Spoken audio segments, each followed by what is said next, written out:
હાંસોટ ખાતે 2 દિવસીય રવિ કૃષિ મહોત્સવ યોજાયો। 10 જેટલા ખેડૂતોને ખેતીની જમીન જે જુદી જુદી યોજનાઓમાં સહાયના મંજૂરી હુકમ તેમજ પ્રમાણપત્રો આપવામાં આવ્યા હતા।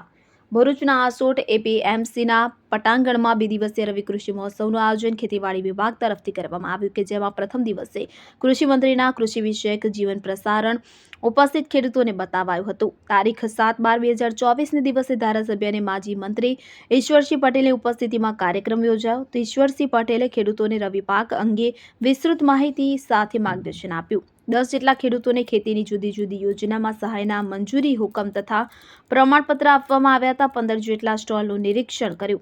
ખેતી વૈજ્ઞાનિકો ડોક્ટરો કે.એમ. પટેલ, પ્રોફેસર ડી.વી. મુછડિયા તથા બી.કે. પટેલ દ્વારા ખેડૂતોને ખેતી વિષયક માર્ગદર્શન અને પ્રશ્નોનું નિરાકરણ કર્યું। તો આ પ્રસંગે મામલતદાર રંજન વસાવા, તાલુકા વિકાસ અધિકારી, તાલુકા પંચાયત પ્રમુખ સંગીતાબેન, માજી તાલુકા પ્રમુખ ગેમલસિંહ, એપીએમસી ચેરમેન અનંત પટેલ, તાલુકા પંચાયત ઉપપ્રમુખ, જિલ્લા પંચાયત સદસ્ય રમેશ વસાવા તથા હાંસોટ તાલુકા ભાજપ સંગઠનના સદસ્યો તથા તાલુકાના ખેડૂતો મોટી સંખ્યામાં ઉપસ્થિત રહ્યા હતા।